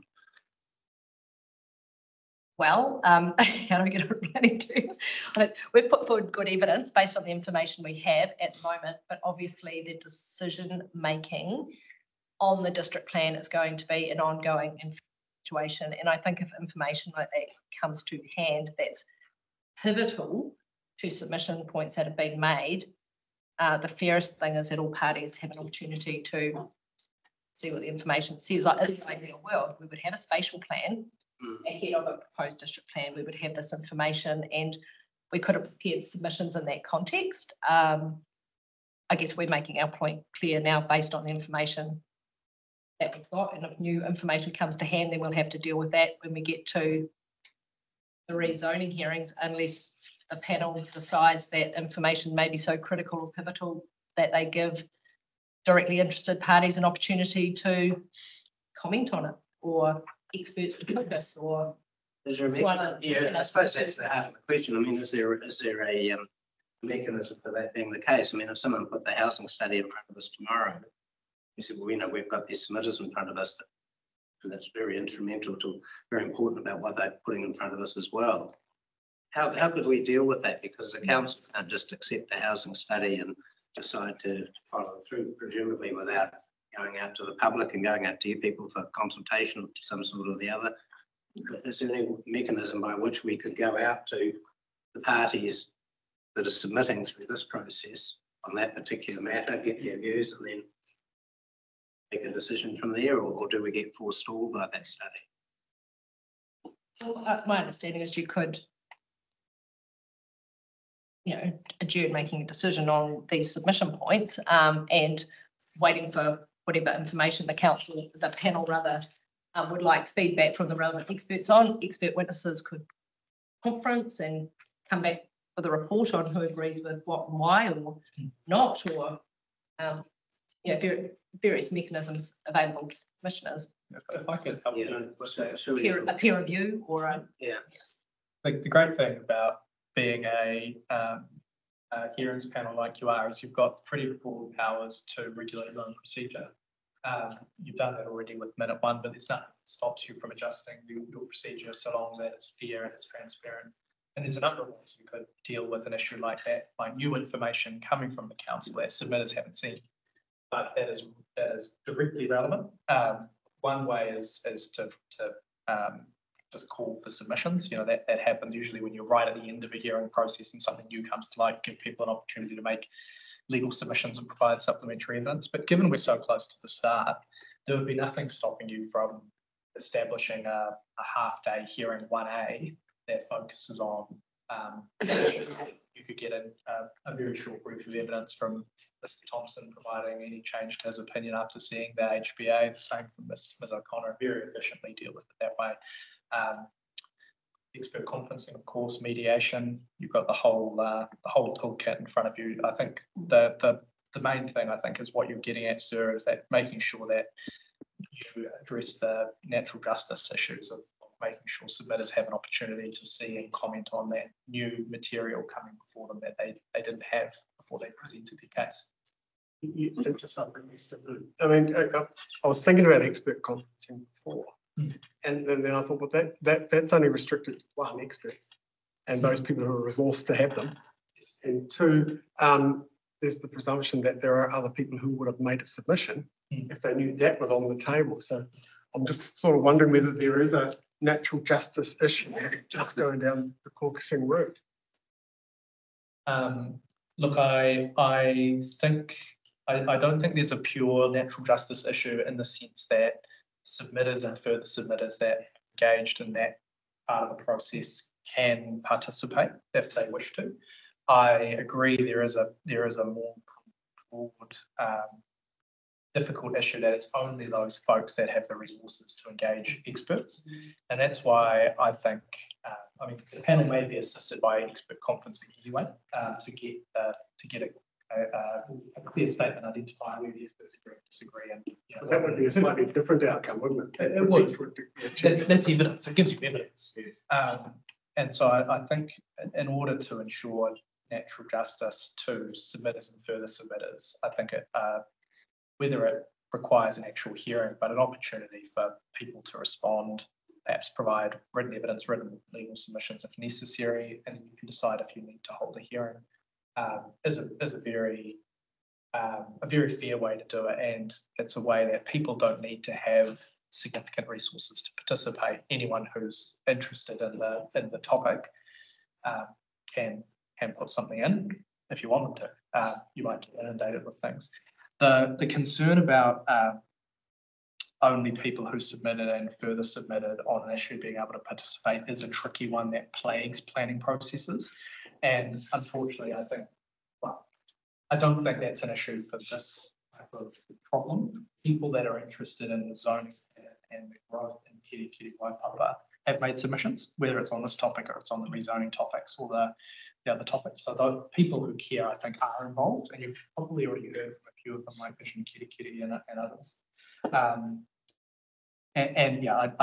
So I don't think that is an issue, but that's such a big issue that unfortunately I don't think there is anything you can do to solve it. The system relies on people noticing submissions and making first submissions. Unfortunately, it's not always perfect. Yes. I mean, is there a way? I mean, an HBA study could be introduced by council through a submission. Potentially. Yep. If it was to come out via that, or are there other ways you could introduce this into the planning instrument without it being a variation? In other words, and could council have a limited further notification period on just this aspect of it, or would it have to go through its own consultation process and then come in via a variation? Yeah, tricky. I think you could legally, the council could legally make a submission. Free legal advice here, councils. I usually charge a lot for this. Look, I think the council could I think ultimately make a submission on its own plan. The panel could resolve to accept that submission late, extending the timeframes as it can under section 37, and then it's a period for the submissions for people to get involved. But that's I mean, that's if it needs it. I mean, the HBA, as I understand it, is work to like it's an assessment of the housing demand and supply available. It's evidence, it's information. I think you already have before you submissions on land that should be rezoned, whether more land is needed and where that rezoning should happen. So it's already before you in terms of scope for your decision to respond to an HBA. The HBA is information, and I think the difficulty you're really grappling with is it's new information that people like Kiwi Fresh haven't seen. And that I think is resolved by giving us an opportunity to provide additional information. Not to give you more free legal advice, but I think embarking down a process by which the council's making a submission that accompanies its HBA, and then people are making further submissions, and then we have to have another hearing. And I think that's making it much more complicated than we need to. It's information and response. It's encouraging. Okay, thank you. Sorry to stall the conditions. So how does it actually get introduced? I mean, if the HBA studies, put on the table next week to us, well, it's available next week. how do we introduce it to the process? Well, I presume it will come from the reporting officer by way of a reply 42A report, as is relatively common in processes like this. And when that comes in, if it is, I mean, hey, if it says Kitty Waipapa as an urban environment, we're probably not going to have any objection to it. Depending on what it says and how significant the change is and whether parties would be prejudiced and should be able to respond, I think that's when you can issue a direction and provide that opportunity. Because when you talk about in reply, like the officer, reporting officer providing it in reply, I mean, we'd be getting it much earlier than a reply as such. That's true, We'd be seeking it be put on the table, would be almost asking it for it as a supplementary report. You maybe reissued direction. Robert loves direction. The issue is a direction that, we understand that the HBA is available sort of, and we want it introduced to the process through the officers, through the reporting officers. In my opinion, it would need the opportunity for some sort of response, because the HBA, if it's following what it says in the MPS UD, needs to give guidance on locations for urban growth if there's over the short, medium, long term and housing typologies and things. And that obviously directly impacts a lot of submissions that have been made on the proposed district plan to date, because those submissions are based only on the proposed zoning and planning rules and things that we've got proposed plan at the moment. And the HBA may, I have no idea, it could indicate something entirely different than what's in the proposed plan at the moment, because it might state, well, if what's in the council's spatial plan information that there's a population of 17,000 odd people already, then some of the assumptions that were made with the zoning and rules and the zones at the present time may not be fit for purpose. And so the HBA would then need to indicate something else. And we don't know what that something else is, because it's presumably going to flush out through the proposed plan process. So what about the scenario that we ignored the HBA, that it was out there, but it wasn't available to us? So we just proceeded down the line and making a decision on your submission. As long as it accepts our submission, we're quite good with that. No, that's submission.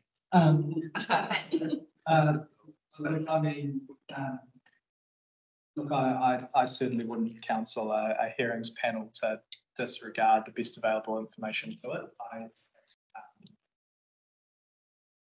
Ultimately, it's going to be up to the council if it wishes to put that information before you and if you wish to accept it.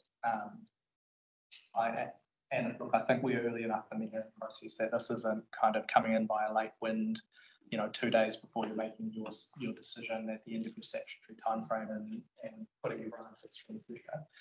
I think, you're probably better to receive information than to disregard information. But besides that, we would, I think, as a submitter, like to have an opportunity to respond, regardless of what's in there. And I would just add to that, as a planner, that obviously the proposed district plan is meant to be providing a community document for growth and development direction for the next 10 years. And I think if it's not based on the latest and best information and all the decisions on the proposed district plan don't take that into account, then straight away on day one, the plan's subject to challenge, subject to plan changes from private developers. And I don't think it gives the community a lot of hope or buy-in into the plan, really. So that's my professional opinion, that it would be better to have it based on the latest information and deal with the issues it needs to deal with properly and thoroughly now. Yes, I think we're really mindful of having the most recent information available, given when this plan was notified that things have moved on perhaps a bit since then. But we're also really mindful of being following due process and being proper about that, genuine about it, and at the same time, we're also trying to be as efficient as possible and not try and convolute the process under a misguided attempt at ensuring some form of natural justice that may not be needed. So it's sort of a bit we've got to wrestle with, but I think you provided us some assistance today on that. So have you got any questions? Thank you, Mr. Chair. Just on page 14 of the legal submission, there's reference there to legal comments evidence regarding character, and specifically relating to the rural living zone. And all these people, I'm not sure if the panel's very familiar with Waikato, Kiri, but her reference here specifically relates to the Rainbow Falls Road area. And if there's just narrative there around, even though here it's in your evidence, around your experience from being a planner, not only from your professional background, but also from your local knowledge of the area and how that's changed over time. And I think when we look at the evidence presented from specialists relating to the definition of urban and the number of people coming in for work, I think as well, I don't know if you've got local evidence related to that, but I personally know the number of people from the Tuku area that do come to Kirikiri to work, and also from the Kaikohe area that commute to Kirikiri to work. And we've heard in previous evidence about the housing demand for labour force in Kirikiri. So just your context, I know that you're the planner there, but I also know that you've had connections to the local area. From I'm familiar with working up here over the years. I mean, so your question, you just would like me to comment on character and how aspects, because the council evidence didn't include the character aspects, mainly focused, as we've heard, on zoning. And it's imperative to your evidence you've presented about why Kirikiri is urban, and then also the labour market aspect, the 17 coming daily for work. So on character, I mean, I think character is an assessment that needs to be undertaken by going out in the field, and actually if the panel, I imagine, will take a drive around Kirikiri Waipapa area, and if you need to get onto the subject site, that can be arranged as well. It's got a good vantage point for how it all links together spatially. But I mean, for me, character is to do with things like what's actually happening on the land, and sometimes it's influenced by the size, dwelling types, curtilage. Where do people get their income? Are they getting their income from farming the land or something that creates a different character to manicured lawns and swimming pools and things, and people are not working on the land, doing anything productive on there? So it's obviously a range of factors. A large farm's obviously not urban in character, but when you look at the concentration and the use in landscaping and house types and things like that, when you drive around the areas that I've mentioned in my evidence, and Waipapa through to Kirikiri, Waipapa Road, and those other areas just out to the northeast of Kirikiri, in my opinion, it is urban in character. I've done a number of rural character assessments in my time for various things, and I would not be describing that area as having a rural character. Spacious, yes, but it's urban. An example like that Chair will be familiar with is the large lot area, Sandsbit, for example, about 8,000 square metre size, but it's urban. You don't. I'm going to ask you that question. Is it like a large lot zone? Yeah. Yeah, you don't drive out to Sandsbit and go, oh, lovely country, rural side, and people may even have a couple of sheep in their front yard or whatever, but you go to Sandsbit and you think, well, it's an urban area, spacious urban area, but yeah. I mean, Mr. Thompson, you've done the lot size analysis. Could you just tell us roughly what the average is on that road? Rainbow Falls is like Drive. So which drive? Waikato Drive, the one that's direct. Oh, Waikato Drive. Yeah.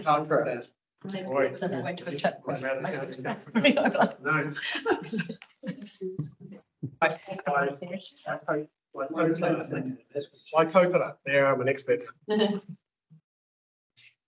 you read so we were my suggestion. So Waikato is still in the rural production zone. Right. So I'm just talking about the sort of average lot size generally. Around 3,500, 4,000. So there's some sort of small, like 1,500, the odd one, a few at 2,500, lots around 3,500, up to 5,000 sort of square meters. Seemed like that. And larger ones, larger ones. And it directly adjoins some actual urban development on the eastern side, northeastern side, doesn't it? A sports field development up on one side as well as. That's right. That's rural production, that Waitoto is still in. I did have, just maybe a statement as well, and just about concerns. Our district, Kirikiri is, quote unquote, our city, almost our largest town. I do have concerns about affordability for not just Kirikiri, but for the district of the infrastructure requirements. Not saying that we don't need infrastructure, we definitely need infrastructure. It's just the affordability of that and how we go about that. So just. If I just answer the workforce population question, and then perhaps Mr. Thompson can provide some comment on the affordability of infrastructure, because it's kind of an economies of scale type question. But we've been engaging with Ngāti Rehia and other groups as part of preparing the submission and doing the structure plan and things with the Brownlee land. And they even made the comment about the number of staff that needed, people from their organisation needed to travel from Whangarei to Kirikiri because the market was unaffordable for a lot of people in Kirikiri. And I'm not an economist, but supply and demand, it's kind of a fairly basic concept. If there is enough supply and there is a demand for housing in a certain area, the market's more competitive and prices go up. I can hand over to Mr. Thompson to tell you that, tell it properly from an economic perspective. Yeah, so with regard to the infrastructure, I think one of the anomalous considerations for this question is the historic prevalence of the larger rural residential lots, and that appears to be due to the lack of public infrastructure. So obviously those sites you can have on-site infrastructure, your water infrastructure is all on-site, you just need power to the boundary and you're away. That diminishes the development contributions to get efficient cost recovery of public infrastructure. And if the spatial plan and the district plan directed growth more towards conventional suburban residential, then those properties would inherently rely on public infrastructure, and that would support a public infrastructure system. There is a rate of new development that generates enough income to do. Generally, it's in the 200 to 500 dwellings per annum to support a small system, but obviously systems can be scaled reasonably well these days for towns that have a lower rate of growth. Fundamentally, it's a question of redirecting growth to the type of development that would tie into that public system.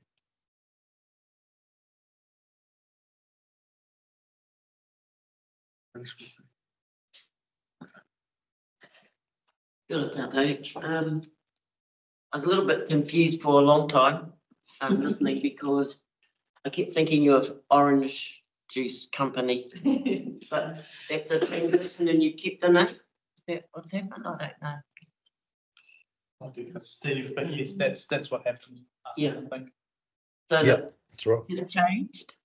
The focus has changed from growing origin. I might get Steve to talk to you about the business, because he's still in the business of orange juice in a very big way, just not on this piece of land.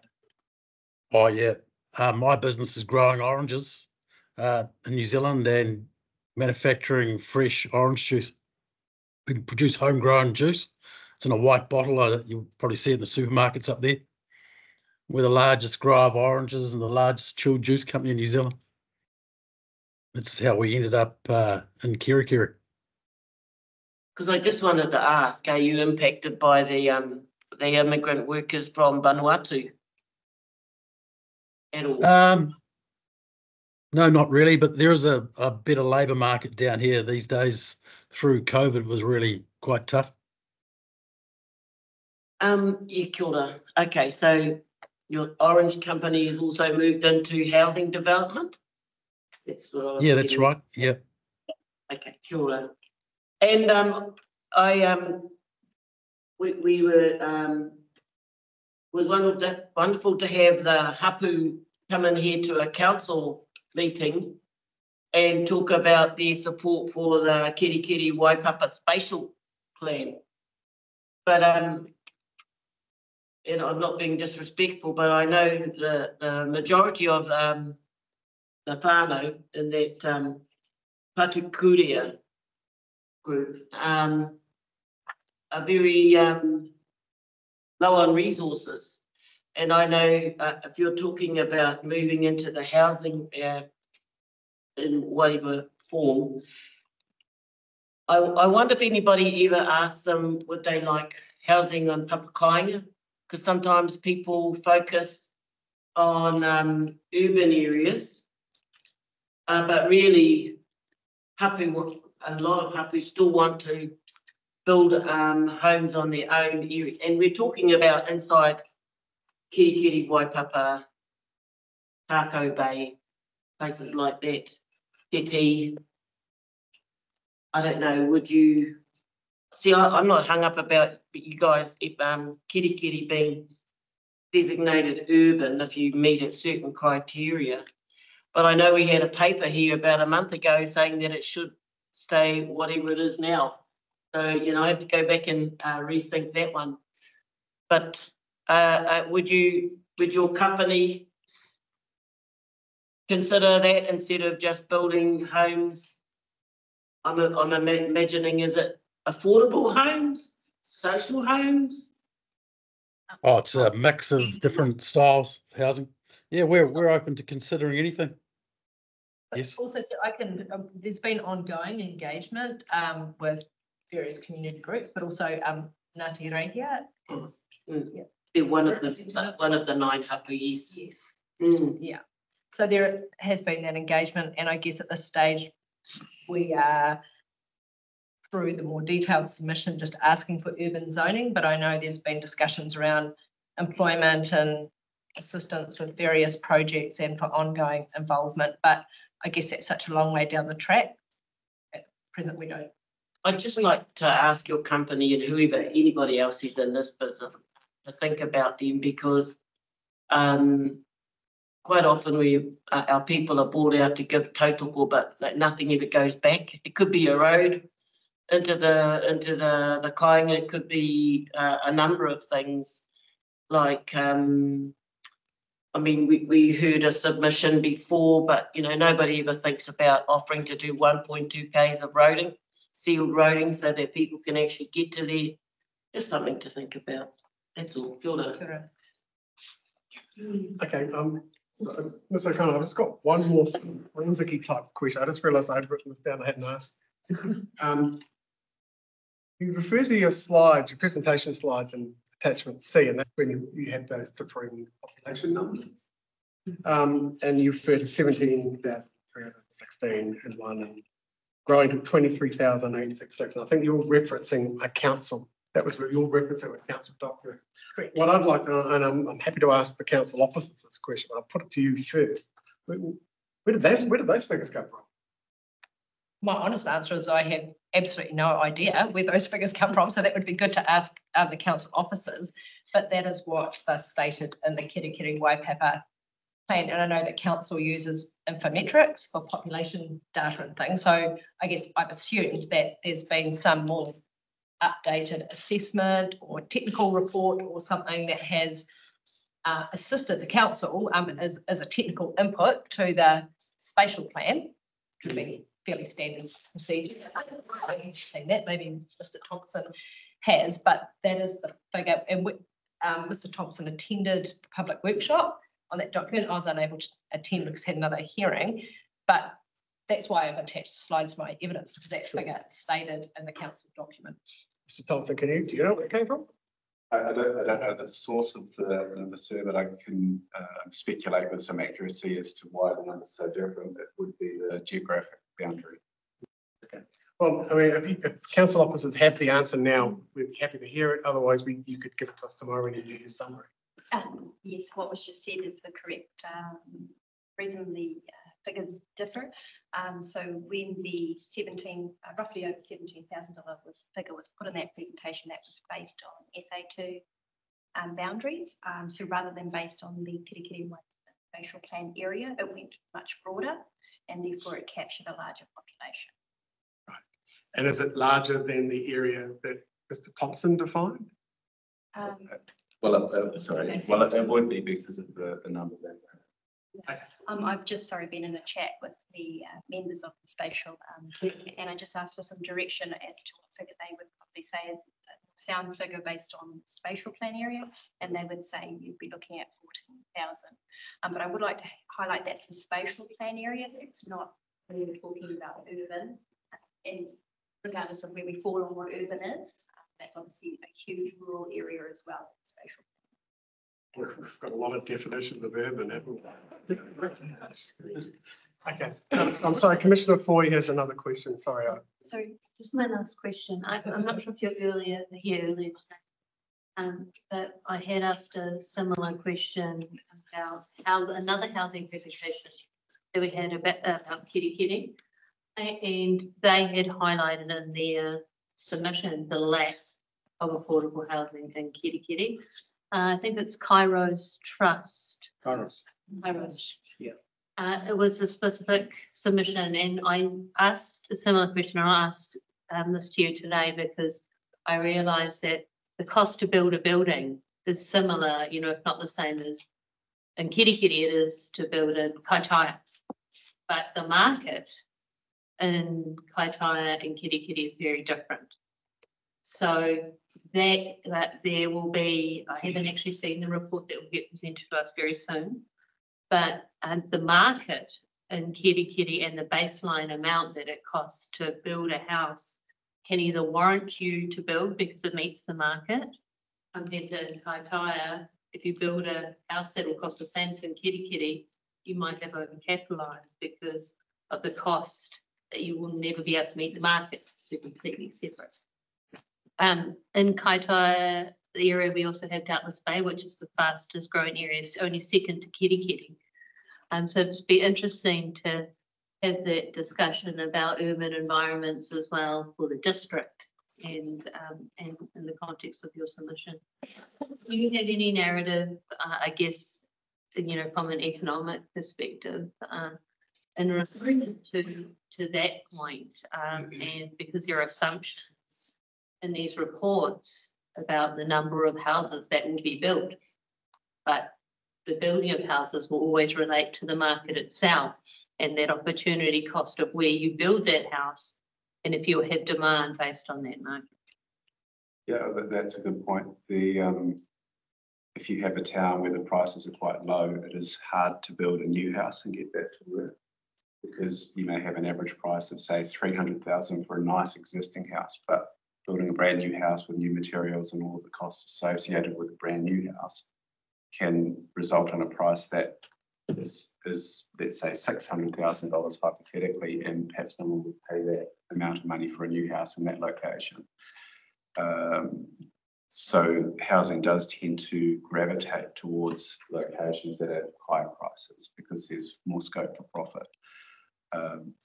Saying that the town has a certain price level that can be achieved, the houses will be built to respond to that. So with regard to the second point relating to the price or affordability of housing, it is reasonably simple. If you allow more housing to be built, the prices will go down.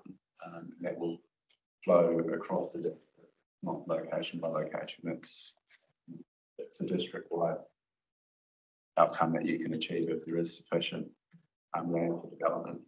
And it's not simply a matter of the numbers in terms of how many houses can be built and how many houses are demanded. It's also a matter of how many developers are participating in the market in a big way. You may have one or two developers that have a large amount of land, and they may not therefore build enough houses to keep up with demand. So if you have more developers, that's an important consideration. But generally, need to have 5 or 10 developers in any location to have a good competitive supply to the market. So it's not just the numbers which the HBA reporting tends to focus on, it's also how many developers are operating in the market. And if you think about it from a consumer's perspective, they can go from location to location and would have some bargaining power on the price. Whereas if you just have one developer in a location, they tend to set the price higher and build fewer houses. And the evidence that I'm hoping we get more evidence on this in the report that was soon to get, mainly concentrated on building houses to sell. But people don't always buy a house, and the house owner lives in it. A lot of people rent, and so do you have any narrative around the rental market and how the supply or demand of housing influences rents, either in affluent areas like Kirikiri, or lower socioeconomic areas in other parts of the district? Yeah, well, rents are correlated to house prices. So rents tend to be 3 or 4% of the house price per annum. It's a slightly higher percentage for the lower priced houses and a slightly lower percentage for the higher priced houses. But generally speaking, around 3 or 4%. So if it's a $1 million property, the rent will be, say, $35,000 per year, or say $700 per week. So that if you're looking to improve the price of rent, the way to do that is to lower the price of housing. So low price housing would result in lower rents. Then of course, as housing becomes more expensive, fewer people can own houses, and that's a worldwide trend. And home ownership has a wide range of social and economic benefits, which can't really be understated. So the more people that are able to own their own house, the more your economy and social systems work. Thank you.